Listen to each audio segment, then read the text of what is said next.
Selamat datang di kitab Mawas Diri. Jangan pernah lupa diri, dan jangan pernah lupakan dari mana dirimu berasal. Kali ini kita akan membahas tentang perjalanan spiritual Satrio Piningit menuju Nusantara Jaya. Selamat menyaksikan.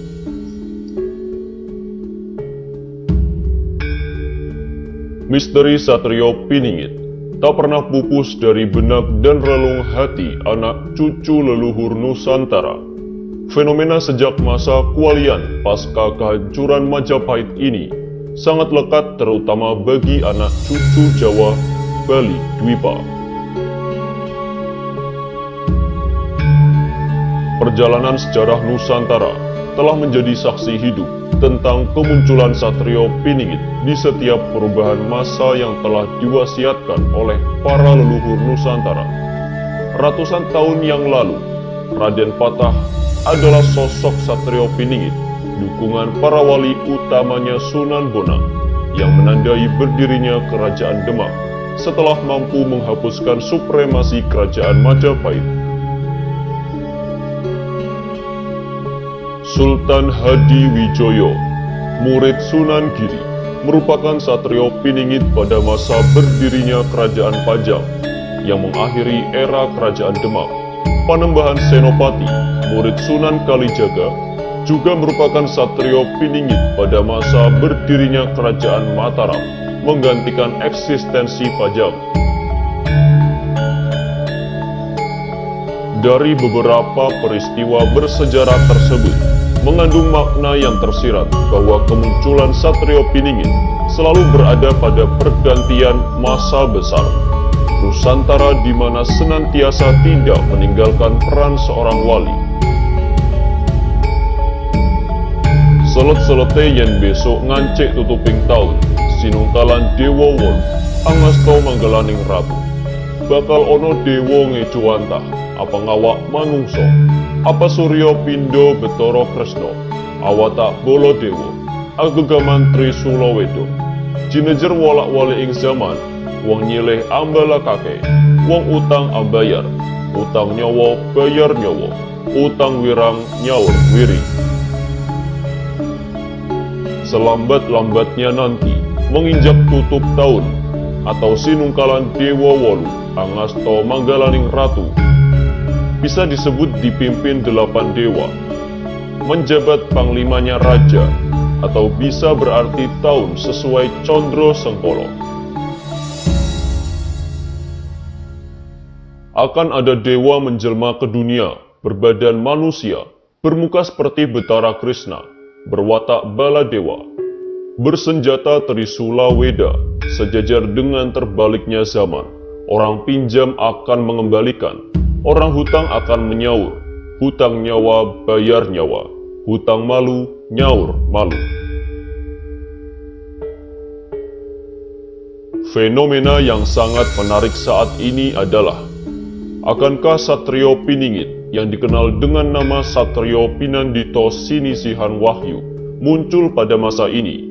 Mengingat dari situasi dan tanda-tanda alam yang terjadi, mengindikasikan Nusantara akan memasuki era baru. Zaman Kala Suba menuju tatanan Swarga Maniloka. Wacana ini berisikan tentang ungkapan hasil perjalanan spiritual yang baru disadari kemudian telah masuk ke dalam pusaran misteri ini. Sungguh maha besar Allah dengan segala kekuasaannya, dan maha benar Allah dengan segala firman-Nya. Ternyata hakikat apa yang tersirat di dalam karya-karya leluhur Nusantara menunjukkan situasi kondisi sosial dan kepemimpinan Nusantara di masa lalu, masa kini, dan masa yang akan datang.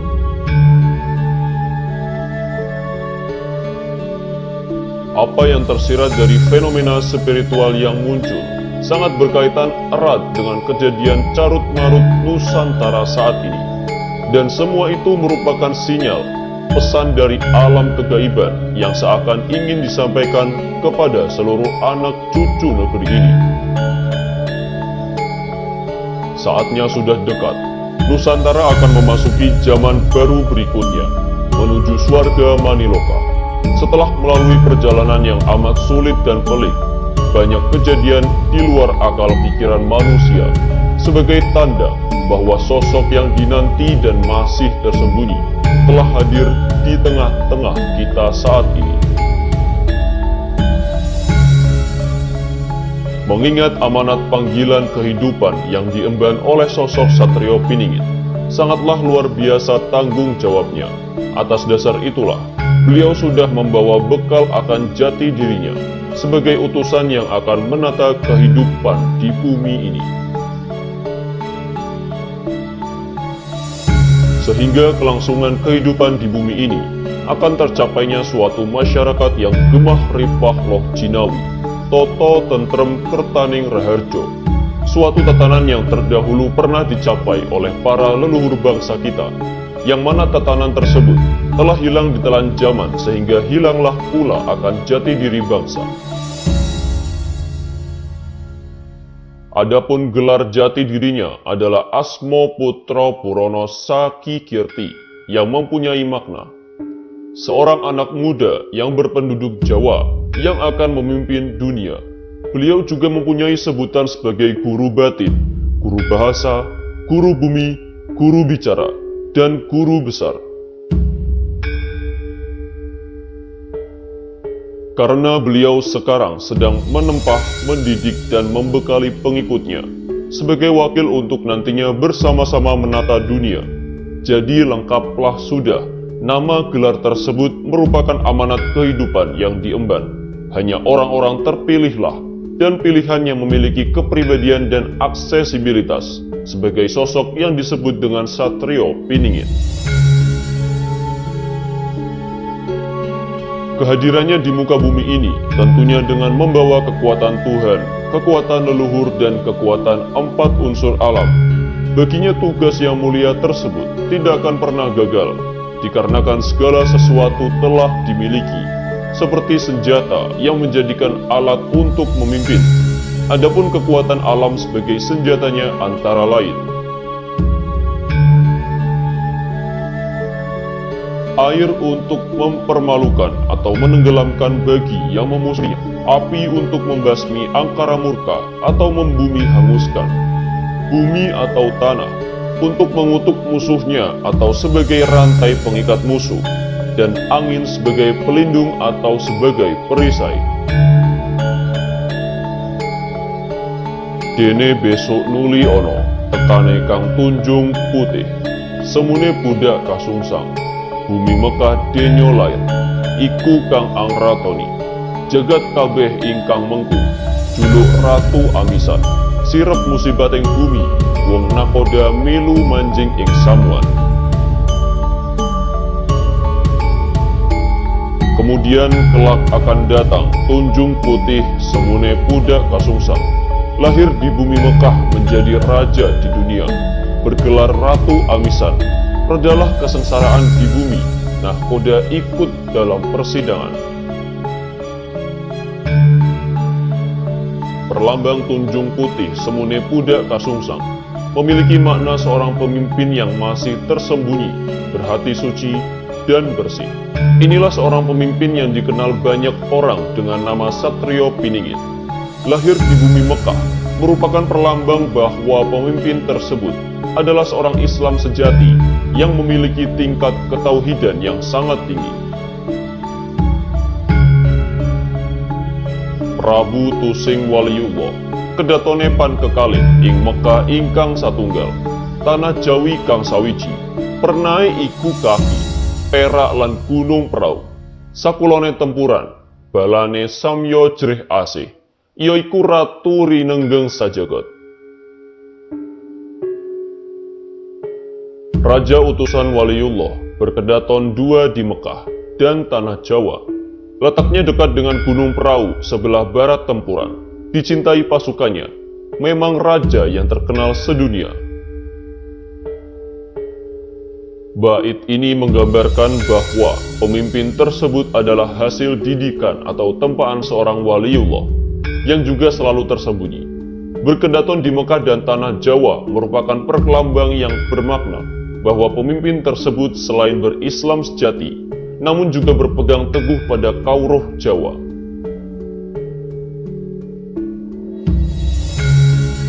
Di dalam ramalan Ronggo Warsito, dipaparkan ada 7 satrio piningit yang akan muncul sebagai tokoh yang di kemudian hari akan memerintah atau memimpin wilayah seluas wilayah bekas kerajaan Majapahit.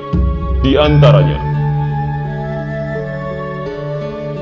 Satrio Kinunjuro Murwo Kuncoro, Satrio Mukti Wibowo Kesandung Kesampar, Satrio Jinumput Sumelo Atur, Satrio Lelono Topong Rame, Satrio Hamung Tuwuk, Satrio Boyong Pambukaning Gapuro, dan Satrio Pinandito Sinisihan Wahyu.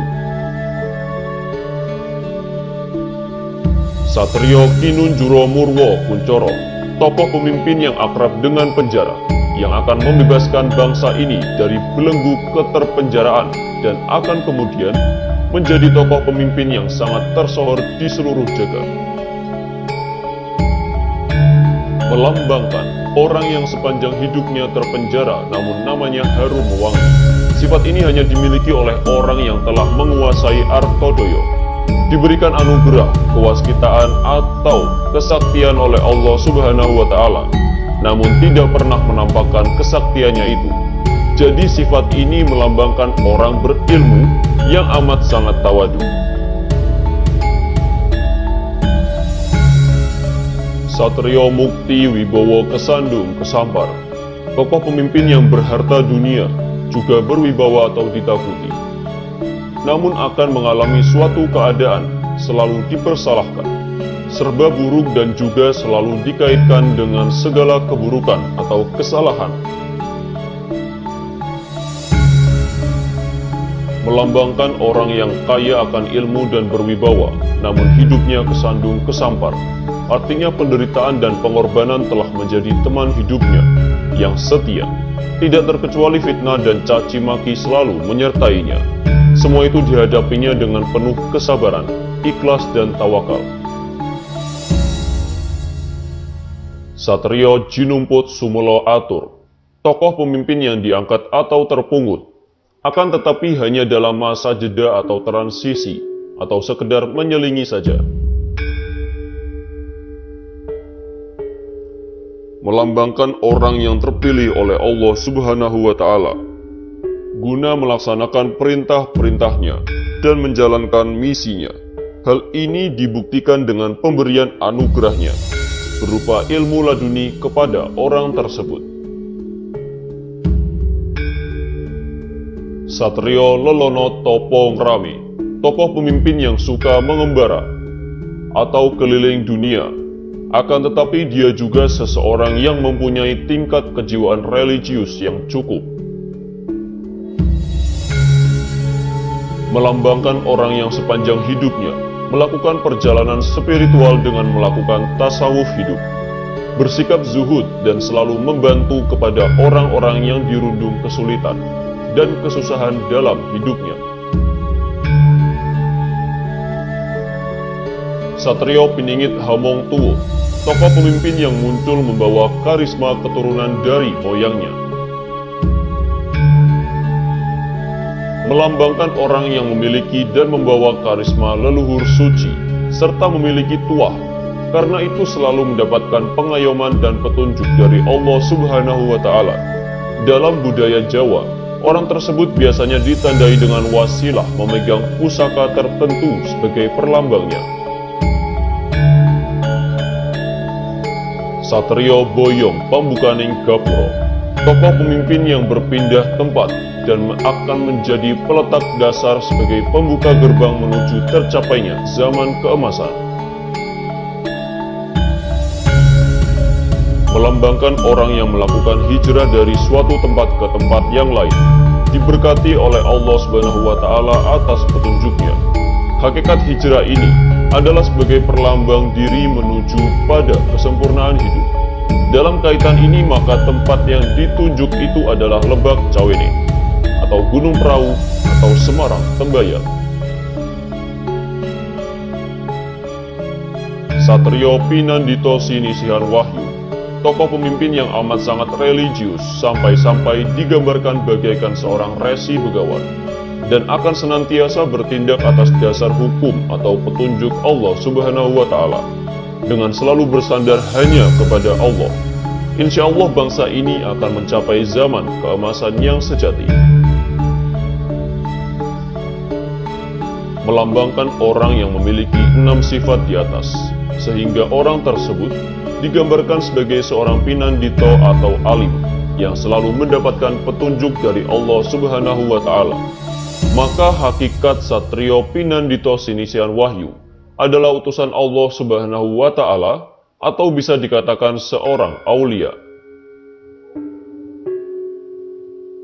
Ternyata 7 Satrio Piningit itu melambangkan 7 sifat yang menyatu di dalam diri seorang pandita, yang telah kita tahu adalah putra Betara Indra yang juga budak Angon seperti telah diungkap di atas.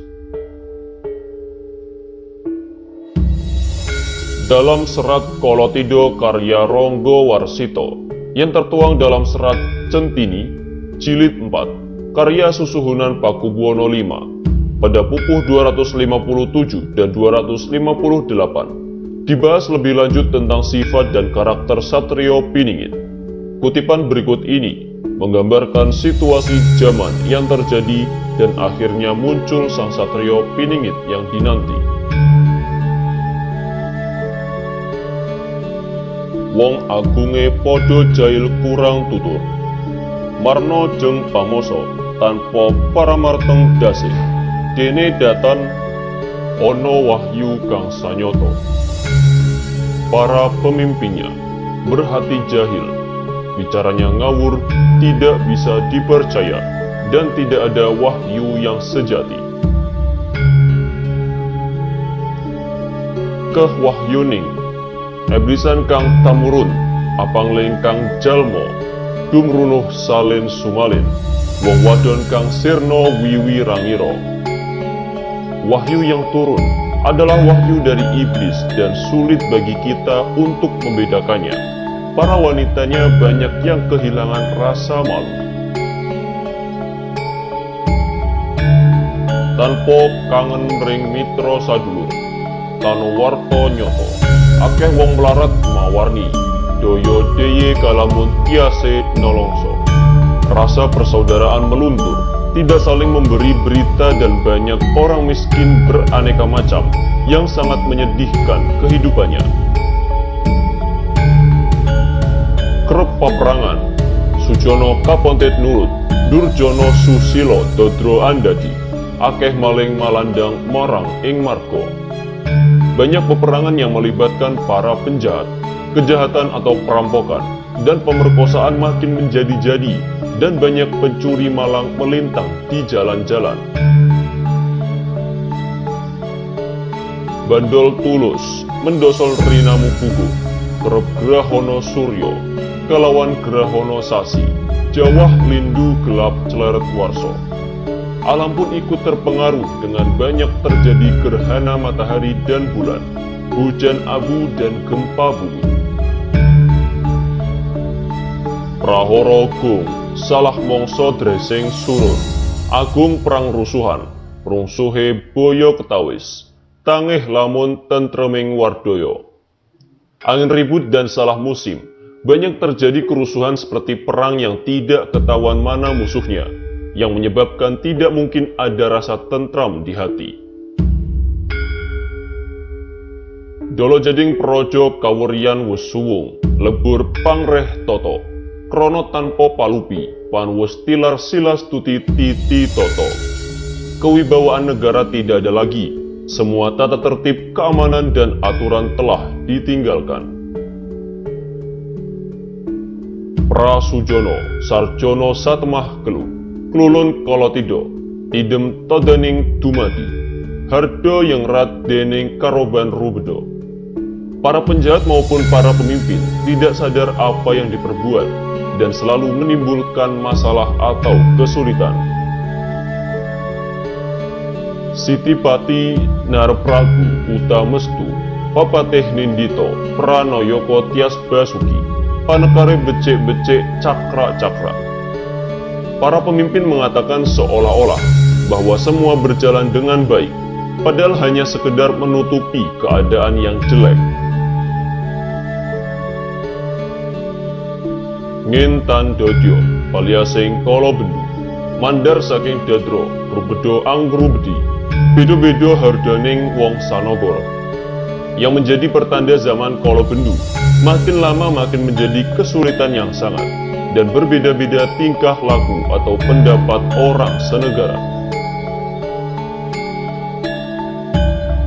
Kata tangi-tangi sing mardawa lagu, kuilet tais duh kita, kataman ring reh wirangi, dening angupaya sandi samurana, disertai dengan tangis dan kedukaan yang mendalam. Walaupun kemungkinan dicemooh, mencoba untuk melihat tanda-tanda yang tersembunyi dalam peristiwa ini. Ing paniti sostra wawara, sung pemut ing zaman musibat, wong ambek jatmiko konten, kang mangkono yen niteni lamampahan, memberikan peringatan pada zaman yang kalut dengan bijaksana, begitu agar kejadiannya atau yang akan terjadi bisa jadi peringatan.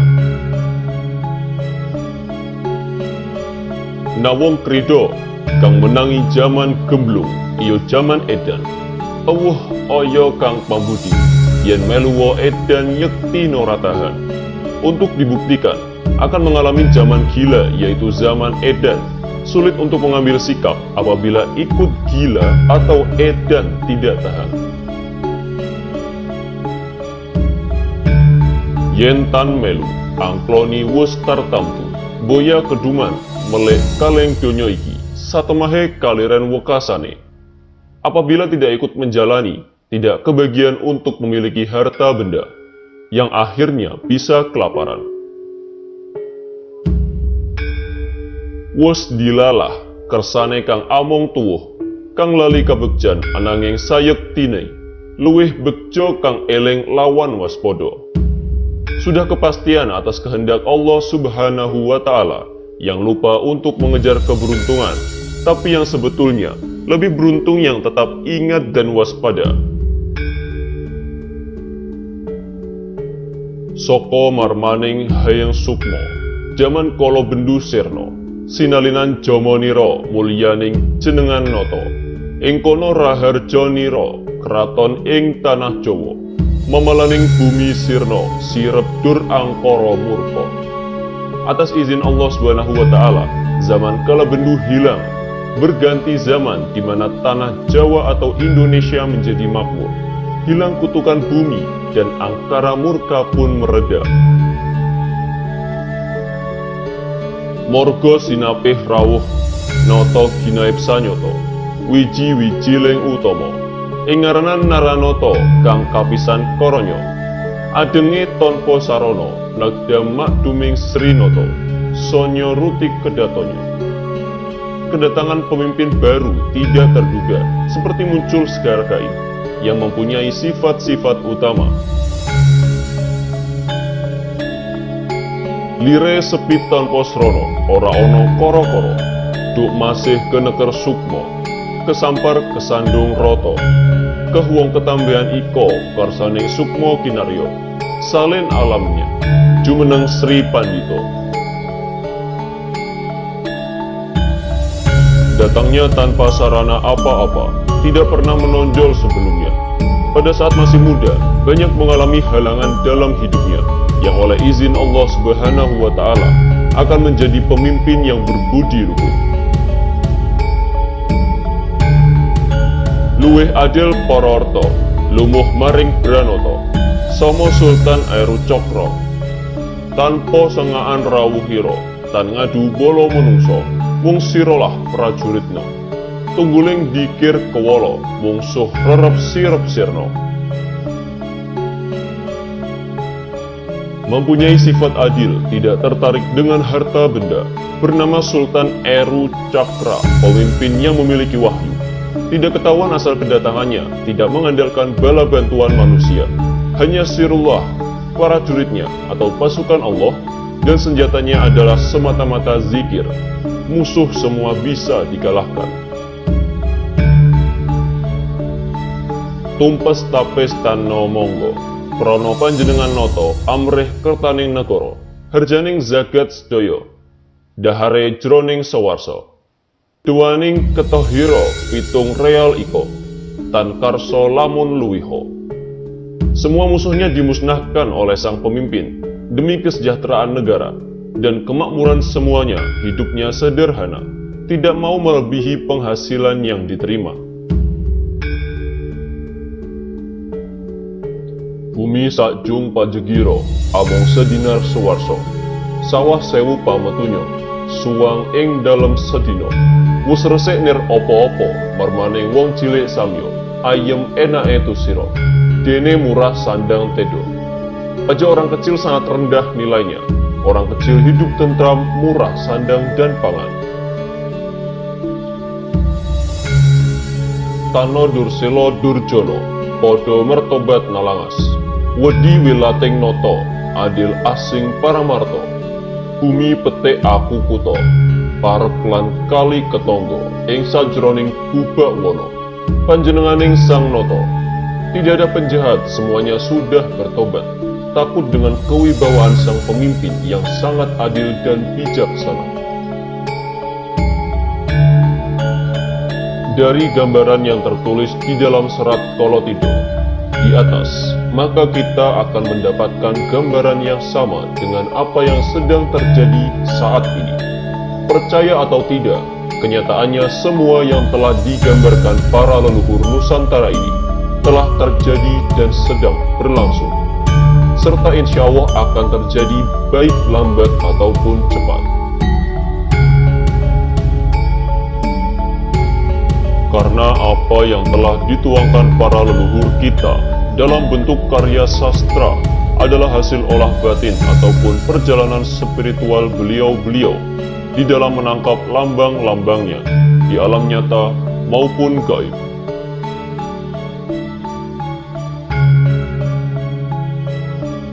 Inilah yang diistilahkan dalam Kauruh Jawa sebagai sastra Jendra Hayuningrat. Sehingga dalam mengungkapkannya penuh dengan perlambang, semuanya hanya ingin mengingatkan kita, anak cucu leluhur Nusantara ini, untuk senantiasa eling dan waspada.